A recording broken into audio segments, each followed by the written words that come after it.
¿Cuántos están gozosos, hermanos? Qué bueno, yo también. ¿Se recuerdan hasta dónde llegamos la semana anterior en el libro de los Hechos? Vamos a estar meditando en esta tarde y yo sé que más de alguna vez nosotros hemos escuchado de estos hermanos. Más de una vez nos hemos expuesto a un estudio y es muy posible que nuestro maestro nos ha dicho: yo necesito que ustedes sean buenos bereanos.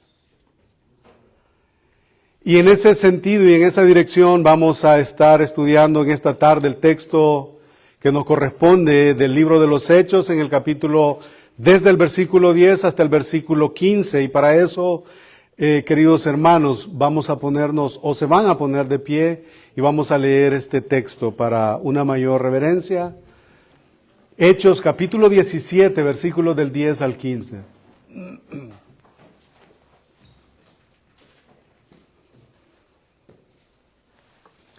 Lo tenemos. Me gustaría que intentáramos e hiciéramos el mejor esfuerzo de leerlo al unísono, de una sola voz. Vamos a intentarlo. Dice así la palabra del Señor. Inmediatamente los hermanos enviaron de noche a Pablo y a Silas hasta Berea. Y ellos, habiendo llegado, entraron en la sinagoga de los judíos. Y estos eran más nobles que los que estaban en Tesalónica, pues recibieron la palabra con toda solicitud, escudriñando cada día las Escrituras para ver si estas cosas eran así. Así que creyeron muchos de ellos, y mujeres griegas de distinción, y no pocos hombres. Cuando los judíos de Tesalónica supieron que también en Berea era anunciada la palabra por Pablo, fueron allá y también alborotaron a las multitudes. Pero inmediatamente los hermanos enviaron a Pablo que fuese hacia el mar, y Silas y Timoteo se quedaron allí.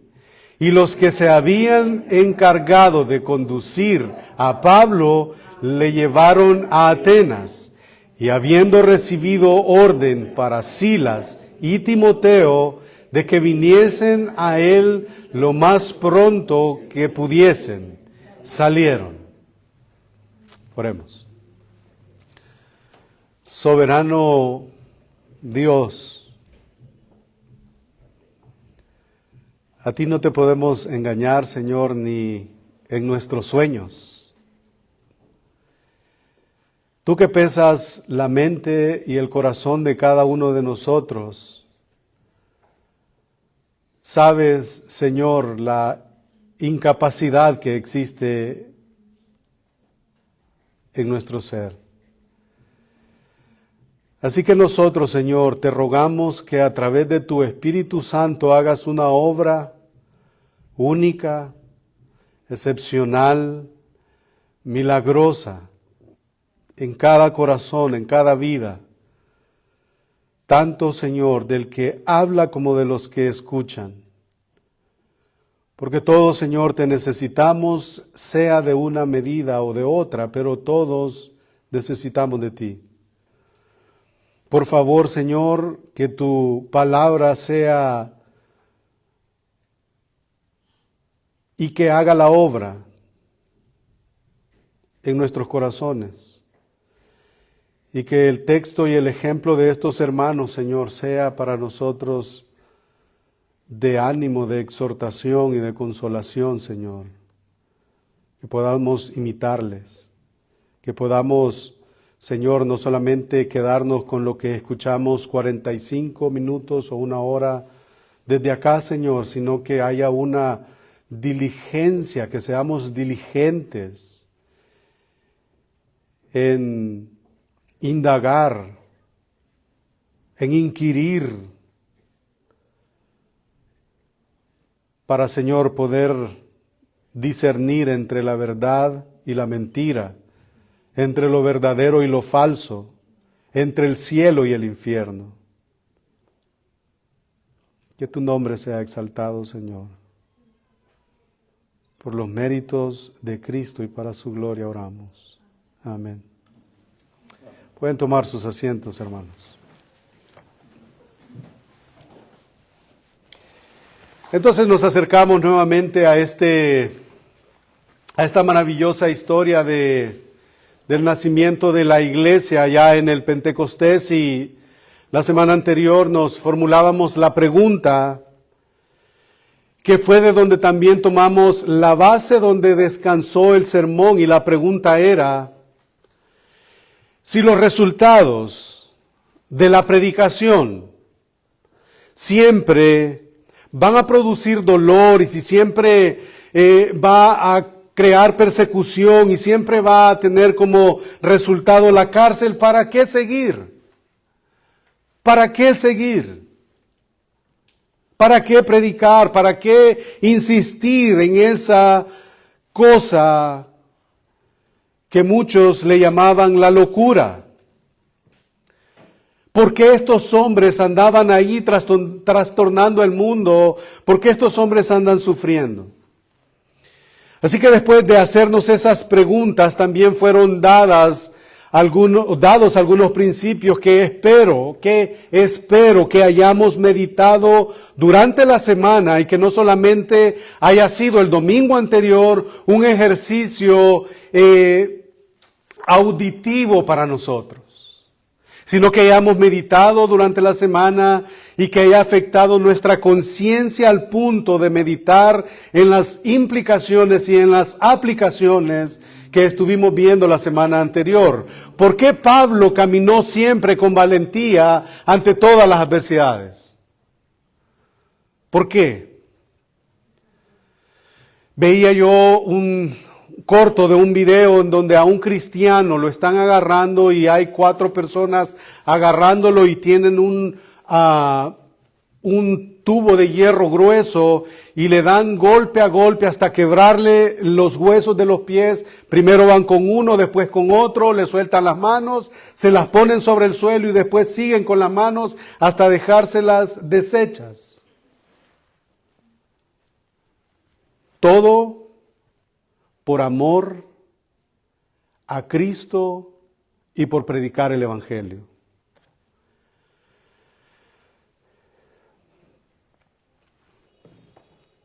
¿Por qué Pablo siempre caminaba así? ¿Por qué hay hombres y hay mujeres caminando de esa manera?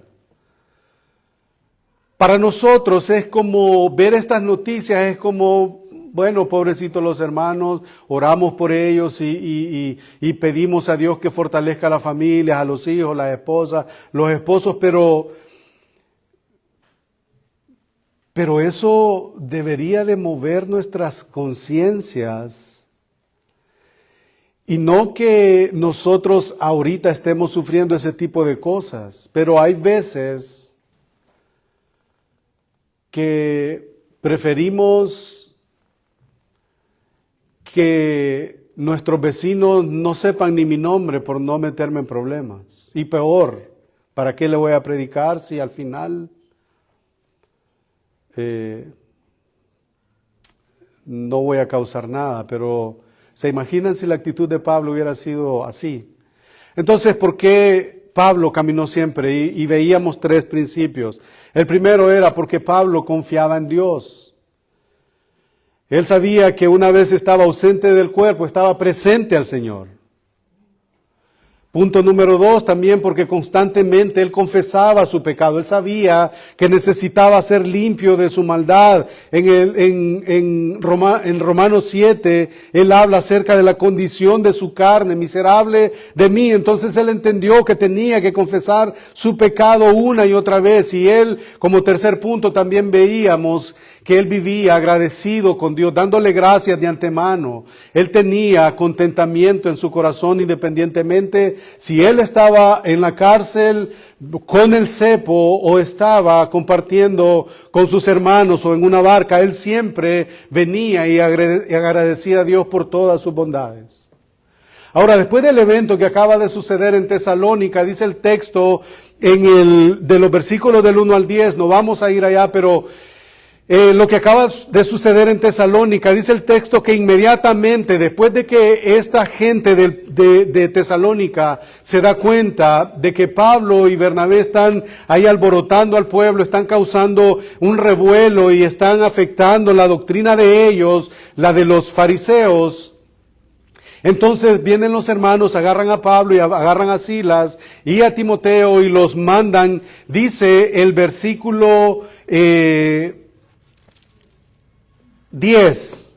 Inmediatamente los hermanos enviaron de noche a Pablo y a Silas hasta Bernabé, y ellos, habiendo llegado otra vez, entraron en la sinagoga de los judíos. Pero en el versículo 2, en donde yo decidí regresar un poquito para de alguna manera culminar lo que o tomar como base o apoyarme como un ancla en estas dos secciones, del 1 al 9 y del 10 al 15, yo quiero regresar al versículo 2, y el versículo 2 al final dice, discutió con ellos. El versículo 17, pasando, y dice, y Pablo, como acostumbraba, fue a ellos por 3 días de reposo y discutió con ellos. Y esto, hermanos, para mí es muy importante que nosotros meditemos en esto. Discutió con ellos, declarando y exponiendo por medio de las Escrituras que era necesario que el Cristo padeciese y resucitase de los muertos, y que Jesús, a quien yo os anuncio, dice el apóstol, es el Cristo. En otras palabras, él toma textos del Antiguo Testamento y les dice que era necesario que el Mesías tenía que morir, y para el apóstol resultó fácil de probar, porque él conocía todos los escritos del Antiguo Testamento, y por ejemplo, él pudo haberse apoyado en el libro del profeta Isaías en el capítulo 53, o lo pudo haber hecho en el capítulo 22 de los Salmos, hablando David acerca de todos los padecimientos de Cristo. Entonces, en la sinagoga les dice, ustedes están esperando a un Mesías, ese Mesías ya vino, ese Mesías ya sufrió, ahora está coronado de gloria, ese es el Cristo que yo predico. Él es el que vino, el que murió y el que resucitó. Y entonces es importante, como dije, para nosotros notar algo. Importante notar algo, y a la vez es donde yo quiero llamar vuestra atención. ¿Por qué? Porque él dice que él discutió con ellos al final del versículo 2. Dialogó con ellos. Razonó con ellos. Y esto es importante porque tiene como implicación el hecho de razonar, de discutir, de dialogar. Esto tiene como implicación usar la mente y no las emociones. Por todos lados nosotros somos testigos y vemos lugares llenos en donde el emocionalismo es el que prima ahí. Respuestas emocionales y todo este tipo de cosas, y ellos razonaron, discutieron. Más de una vez hemos escuchado de aquel argumento y de aquella invitación en donde el invitado especial para un funeral es un pastor, porque es un buen lugar, dicen ellos, en donde el evangelio puede ser predicado. Pero eso es cierto. Todo lugar es bueno predicar el evangelio. Pero en un funeral es muy fácil de que usted predique, y como por el momentum que está viviendo la gente, por lo que está sucediendo en el entorno, que hay un corazón dolido, que hay un corazón susceptible, cualquiera va a tomar una decisión y va a decir, hombre, Señor, venga. Recibo al Señor. Pero eso puede ser peligroso. No el hecho de la predicación, sino que esa decisión pueda que tenga fundamento en una emoción y no en una convicción.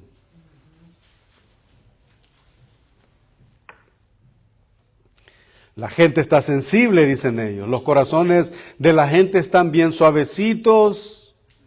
Hay lagrimitas en los ojos. Hay duelo, hay luto. Y es posible que vengan a Cristo. Pero eso no necesariamente es cierto. Y hacer que la gente haga una decisión en base a sus emociones, hermanos, cuidado. Y es por eso que estos hombres llegaban a cada sinagoga, iban de lugar en lugar, y ellos dicen que discutían, ellos exponían, dialogaban. Y lo que quiero decir con eso es que predicar el Evangelio no es hacer que la gente haga una decisión emocional, diciéndoles algunas historias que conmuevan su corazón. O recitarles algunas estrofas de uno de los maravillosos himnos que nosotros cantamos. Eso no es razonar con la gente. Eso no es estar abierto a toda la verdad de Dios sacada desde la Escritura para que la conciencia de la gente sea despertada a las verdades espirituales y apuntarles a Cristo y aún más, que la apliquen a sus propias vidas.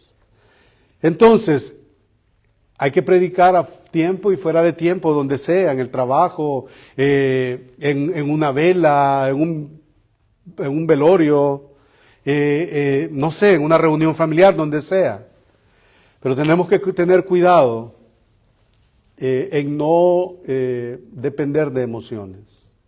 Y tampoco quiero decir que no haya emociones envueltas en nuestra vida como creyentes. Ojo. Porque muchas veces nosotros, a veces con el título, y yo una vez más, yo no me gusta mencionar mucho que nosotros pues abrazamos la teología reformada. Yo me considero un hombre abrazador de la teología reformada, pero trato la manera de ser prudente en eso. Porque a veces con el afán de que nosotros...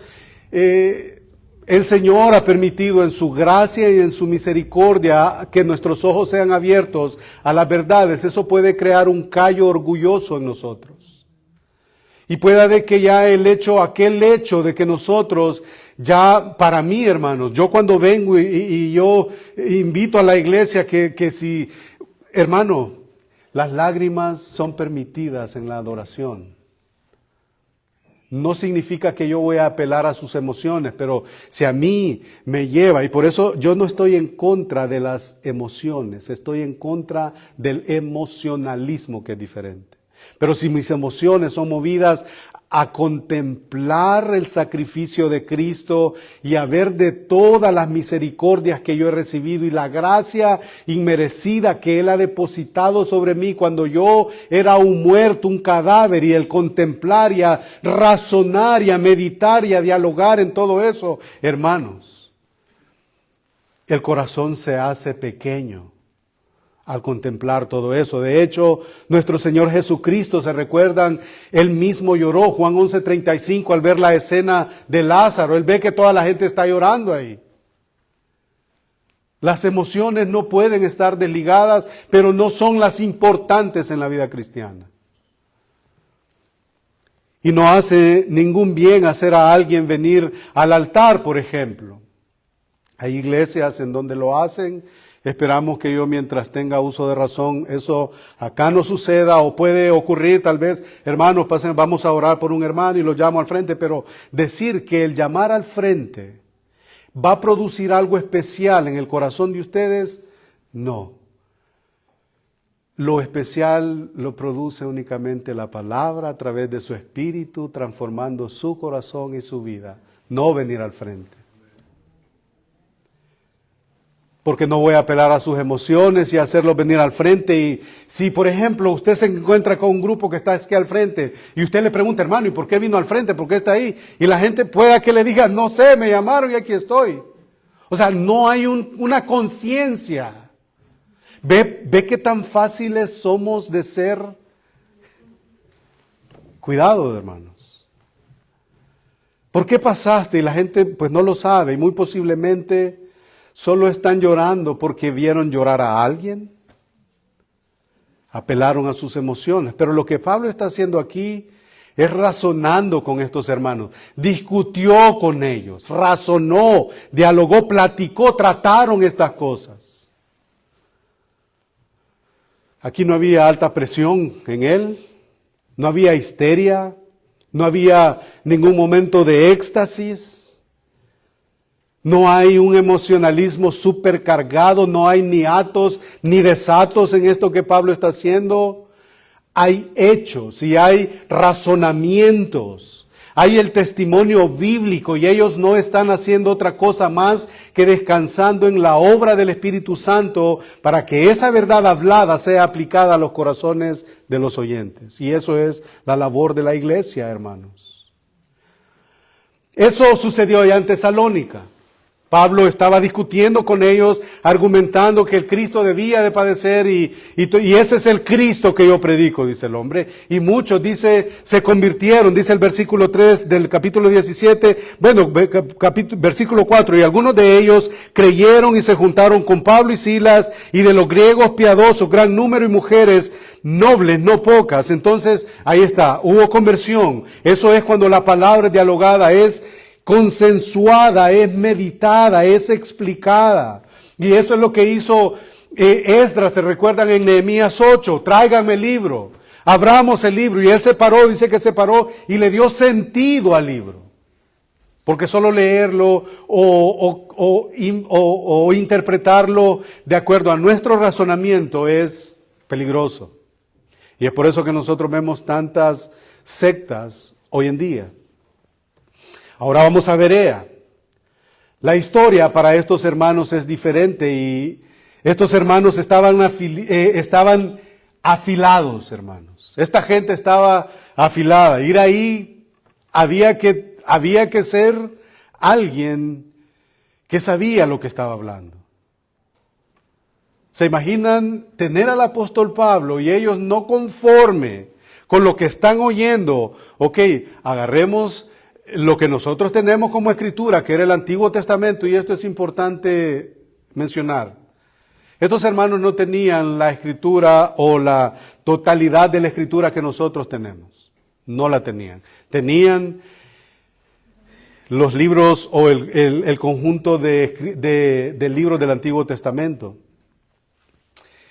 Pero estos hermanos estaban afilados, estos hermanos estaban ejercitados. El Espíritu Santo a través de Lucas los describe como nobles, más que de los de Tesalónica. ¿Y por qué los describe así? Y la pregunta hasta este punto, yo creo que ya después de la introducción y haber agarrado vuelo, ahora vamos, si nos sentamos, ahí vamos a hacer un par de preguntas.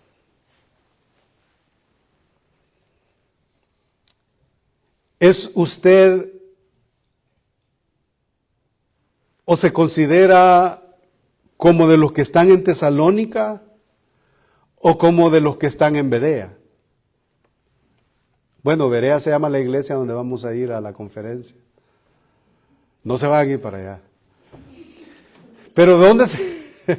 Pero ¿cómo se considera ustedes? ¿Es un hermano tesalonicense? Y miren, no es que sea enemigo, no es que no sea creyente, es un hermano.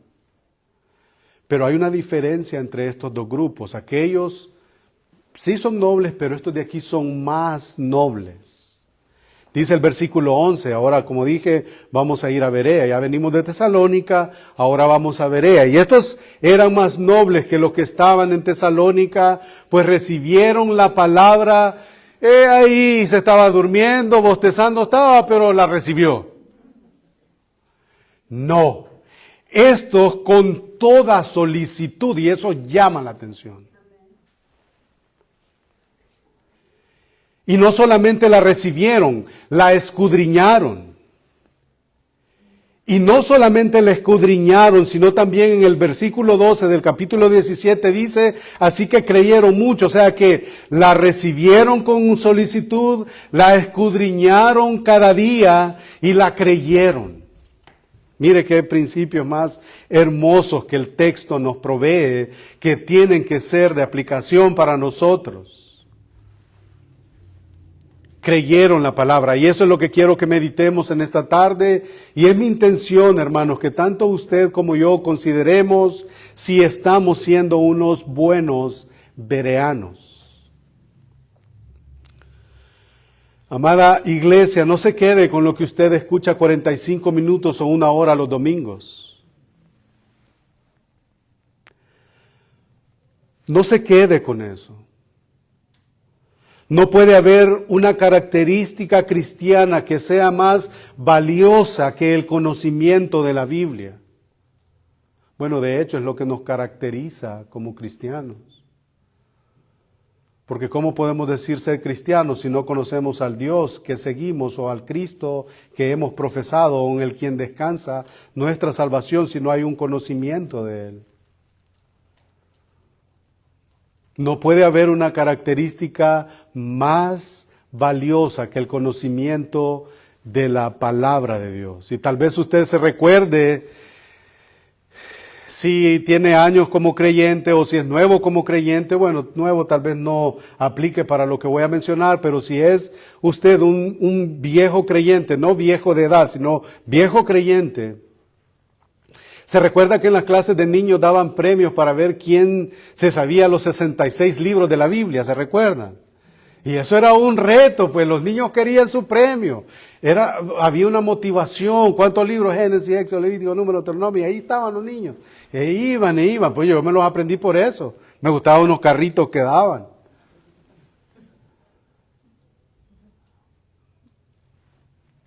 Para ver quién se sabía más textos bíblicos. Esas eran cosas que practicaban antes. A veces nosotros hemos tenido algunos juegos y yo le voy a encargar a los hermanos que hagan juegos como estos cuando estemos reunidos. No juegos, sino, ¿cómo le podemos llamar a esto? Actividades, ¿verdad? En donde hagamos participar la mente de la iglesia. Qué tan ejercitada está en la Biblia. Y lo vamos a hacer. Primero Dios. Entonces había toda esta clase. Se recuerdan también que los sermones en los púlpitos de los domingos eran siempre bíblicos. Siempre tenían su fuente en la Escritura.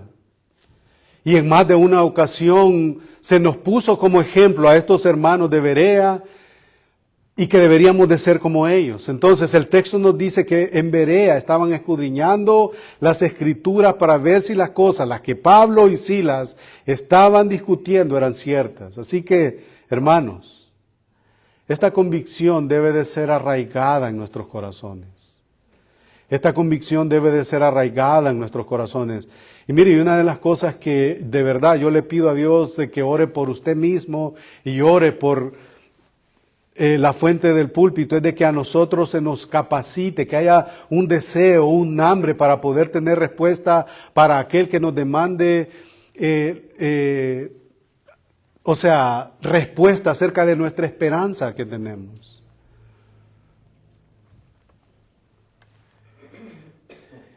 Era extraño para este entonces que una persona promedio tuviera en su casa una copia de la Escritura. Ustedes conocerán de eso. Era extraño que alguien común tuviera una copia de la Escritura. Todos ellos tenían, lo que sí tenían era una sinagoga. Lo que sí tenían era una comunidad de creyentes. Y lo que sí tenían era una colección de escritos que nosotros conocemos como el Antiguo Testamento. Eso era lo que ellos tenían. Y a veces creemos que ellos le citaban un pasaje del Nuevo Testamento y ellos iban ahí. Yo por lo menos en lo personal, yo he tenido un entendimiento equivocado de lo que era ser un buen bereano. Porque para mí, si yo leo Primera de Juan 2, entonces usted va a ir a corroborar si dice, no, ellos no era así, el Evangelio era citado y Pablo predicaba lo que predicaba y ellos iban al Antiguo Testamento y veían si esas cosas, que era una mente más audaz, más aguda, más filosa. Entonces, eso quiere decir que ellos indagaban, ellos estudiaban la Biblia, ellos hacían una exégesis como nosotros conocemos, hacían una investigación ellos. Así que los de Berea, como primer punto, voy a destacar 3 nada más, reciben la verdad. Los hermanos de Berea reciben la verdad. Hay un orden bien escalonado y bien precioso que estos hermanos nos están enseñando en esta tarde. Ellos recibieron la verdad, ellos escudriñaron la verdad y luego ellos creyeron la verdad. Y este pasaje es un retrato de lo que nos muestra el principio de la reforma. El hermano Luis mencionó acerca de la reforma y yo lo vuelvo a insistir.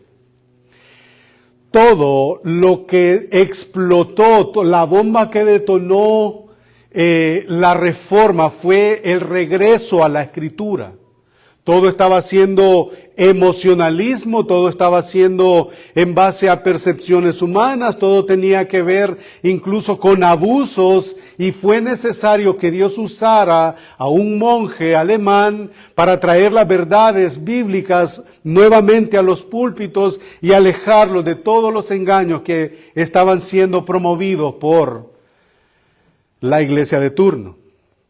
Y ahí nace la reforma. Entonces,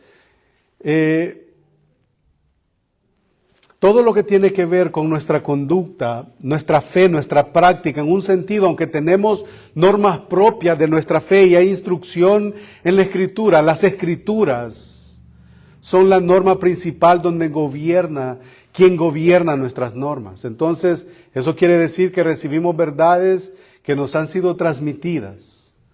Las observamos y nos aseguramos que sean la autoridad de las Escrituras. Y yo creo que puedo decir y puedo tener testigos en esta tarde o alguien que pudiera estar escuchando.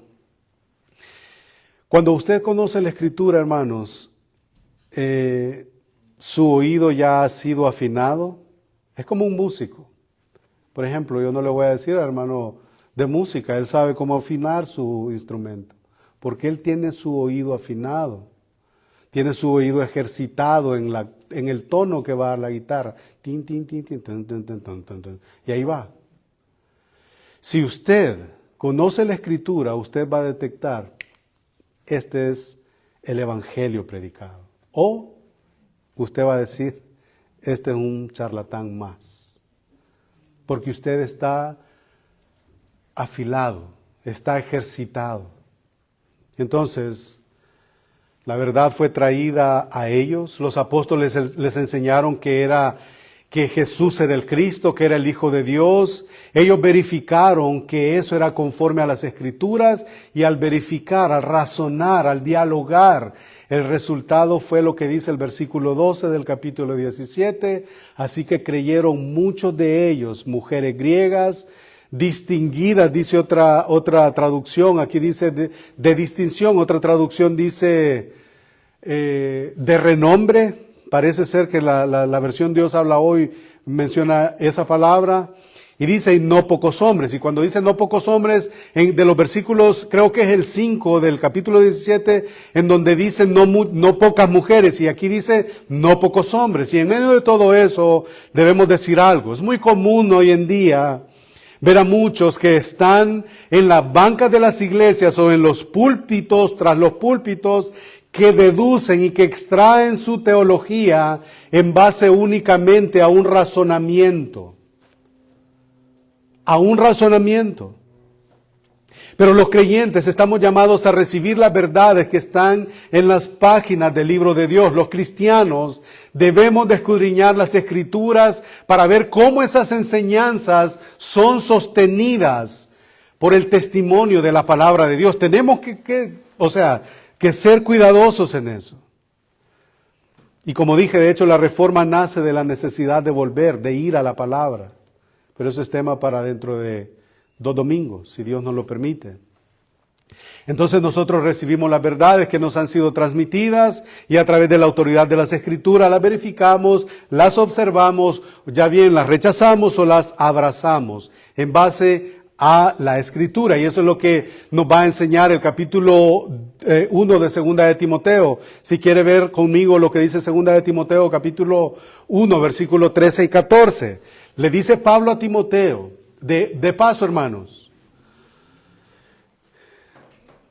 Estamos estudiando la primera carta del apóstol Pablo a Timoteo y estamos en el capítulo 4. Para mí está siendo de mucha bendición y yo les hago el llamado y les invito a aquellos que no han venido aún que nos acompañen. Va a ser de mucha bendición para todos el hacerlo.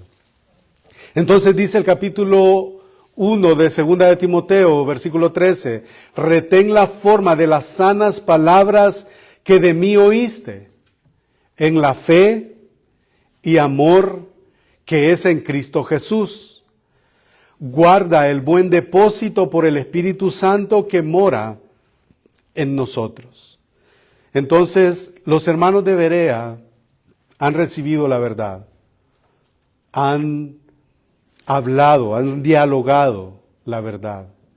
Como segundo punto, los de Berea también nos enseñan que aprenden como una comunidad, como una iglesia reunida. ¿Y sabe por qué? Porque en un tiempo tan individualista como el que estamos viviendo, en donde la tecnología ha permeado la vida del ser humano, incluidas a veces la de los cristianos, la idea de conocer a Dios nos guía a pensar en videos de YouTube, en podcast, en estudios privados, en lecturas personales, en todo eso, y eso, hermanos, en sí mismo no está mal. Eso, hermanos, no está mal que usted vaya a su casa después de haberse congregado y usted durante la semana, bueno, quiero crecer, escuche buenos hermanos. Hay pastores que privan a sus congregantes o a los hermanos de las iglesias que no escuchen otros hermanos. Hermanos, escuchen buenos hermanos. Pero ¿a quién me recomienda usted? Me podría decir, bueno, para mí, testimonio personal, para mí mi héroe de este tiempo, Miguel Núñez. Miguel Núñez. Para muchos va a ser Sugel Michelén, escúchenlo, Miguel Núñez, Otto Sánchez, escúchenlos, Salvador Gómez, escúchenlos, Josía Grauman, escúchenlo, Lucas Alemán, escúchenlo. Hay tanta fuente, hermano. Escúchenlos. Entonces, los de Berea nos enseñan que aprenden como una comunidad, como una iglesia reunida. Y como dije, todas estas fuentes, todos estos medios que nosotros tenemos en sí mismo no está mal, pero una iglesia ha de crecer en comunidad. Pero a veces la iglesia o la gente no se congrega porque hay mucho hipócrita. O porque lo que predican en esa iglesia, yo ya lo sé, hombre, ¿qué me van a enseñar? Si lo hace o la gente lo hace porque hay mucho hipócrita, dijo el pastor MacArthur, venga, hay un espacio para uno más. Esa es la verdad. Entonces, por eso o por cualquier otro motivo, pero lo cierto es, mis hermanos, que esta no era la manera de actuar de los hermanos de Berea. Ellos crecían en comunidad y el texto nos dice que diariamente se reunían. Mire, ellos diariamente se reunían. Nosotros solo les citamos viernes y domingo. ¿Se imaginan si les citábamos todos los días? El texto nos dice que diariamente ellos se reunían, estaban juntos, había una santa convocatoria en la sinagoga. Esto involucraba la lectura pública de las Escrituras. Esto involucraba un debate. Había una discusión por parte de los maestros, había una enseñanza, había exposición, así que este acto de interpretación sin ver tanto detalle se llevaba a cabo sobre la base de la comunidad de los creyentes. Si queremos ser buenos bereanos, no podemos ni debemos divorciar de razonar teología alejados de la comunidad de creyentes. No podemos.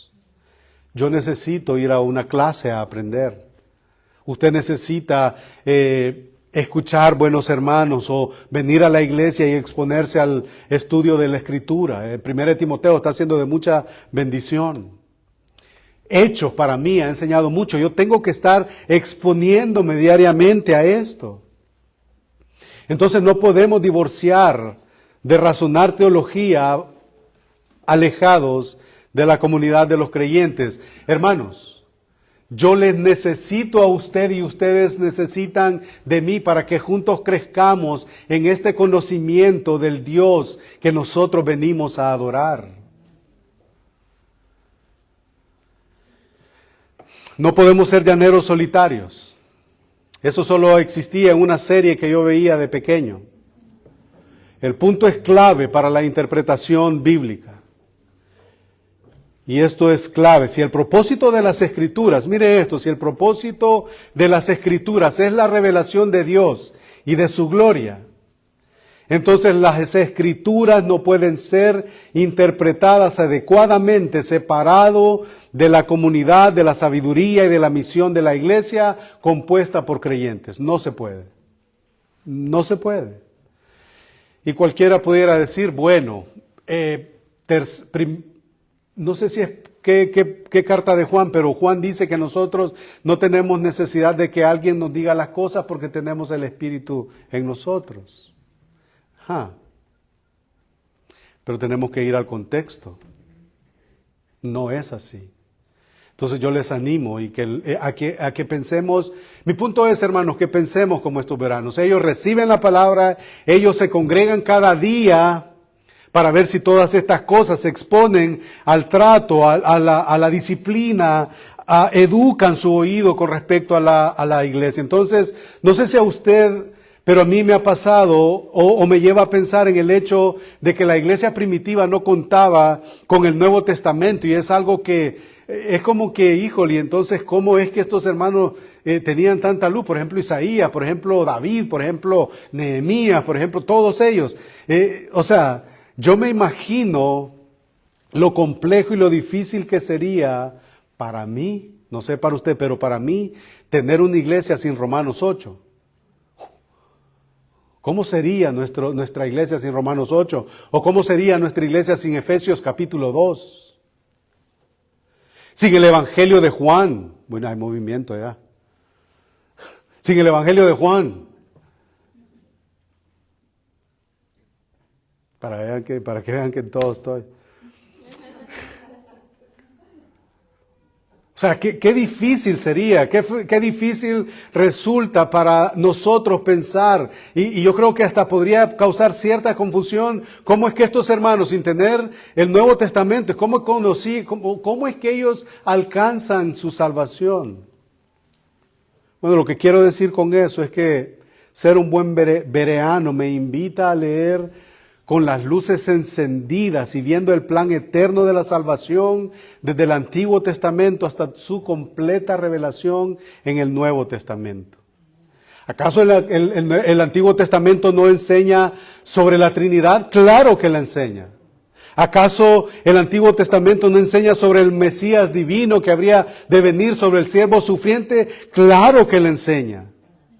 ¿Cómo podemos saber si Jesucristo es el Señor sin Romanos 10:9?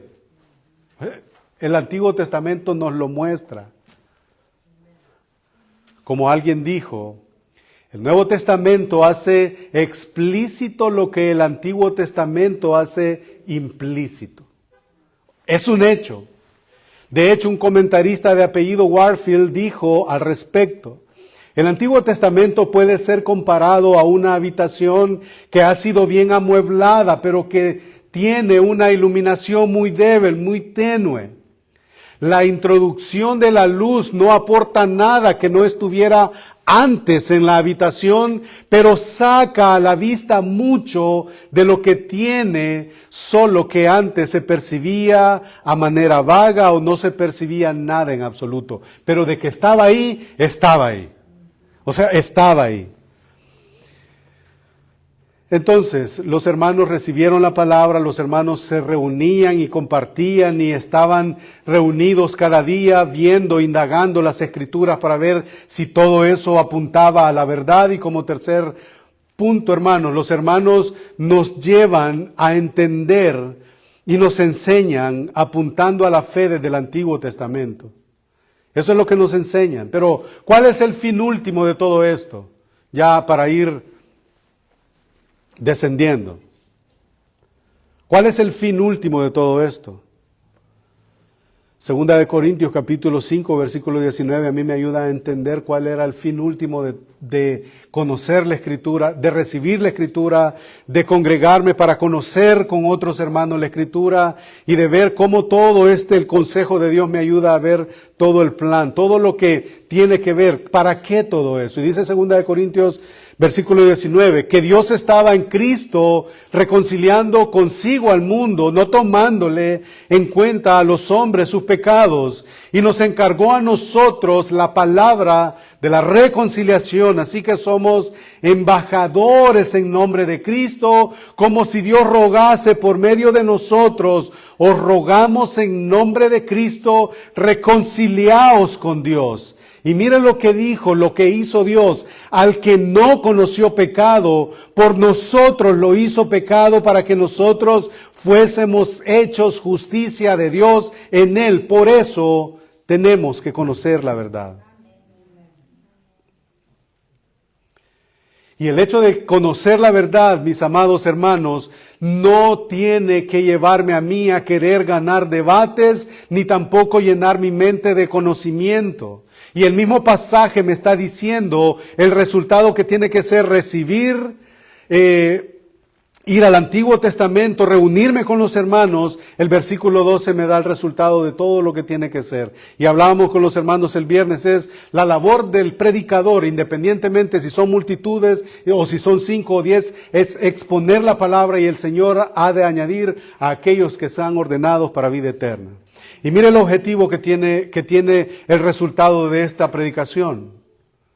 Versículo 12, así que creyeron muchos de ellos y mujeres griegas de distinción y no pocos hombres. El objetivo de imitar a los nobles de Berea es hacer surgir, es hacer florecer, es fortalecer la fe nuestra.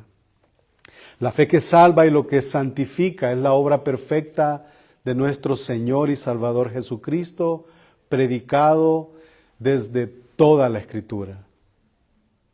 Primera de Timoteo capítulo 3, o segunda de Timoteo 3:16.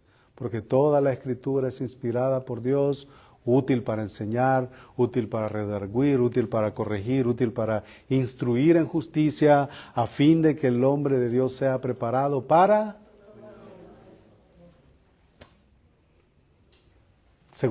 Y otra cosa que tiene que tener como implicación es la transformación de nuestra mente, de nuestro ser. Nosotros ahora tenemos la Biblia y tenemos a Cristo y juntos debemos buscar ser transformados a su imagen y un día ser glorificados como Él lo ha prometido en las mismas Escrituras. Dice segunda de Corintios 3:17, de modo que si alguno está en Cristo es nueva criatura. Las cosas viejas han pasado. He aquí, todas son hechas nuevas. Gloria a Dios por eso.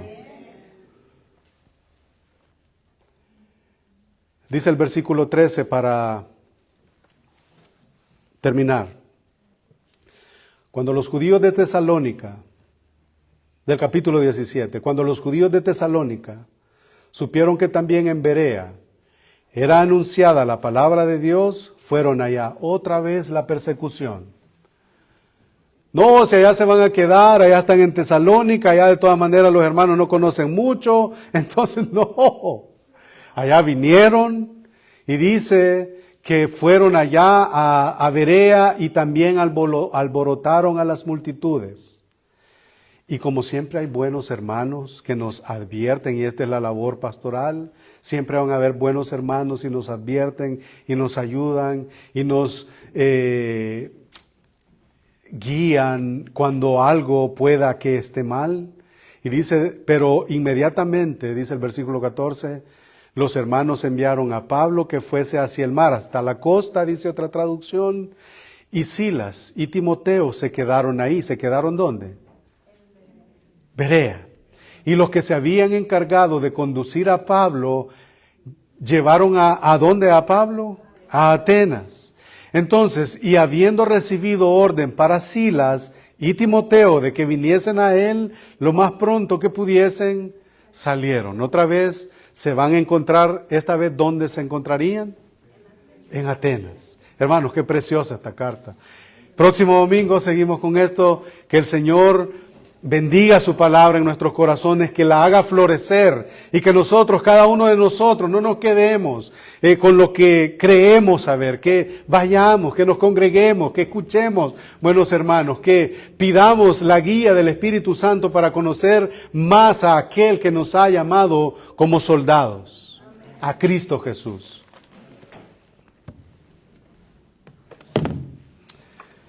Padre nuestro que estás en el cielo, en tu trono, sentado, gobernando.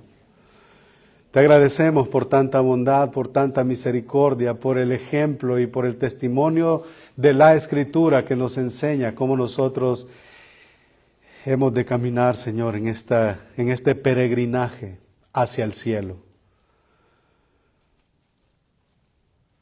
Señor, esperamos que lo que hemos hecho en esta tarde, tanto el recibimiento, la bienvenida para nuestros hermanos que son tus santos, tanto los cantos que hemos elevado, Señor, que el mensaje de tu palabra, Señor, por favor que haya sido de tu agrado,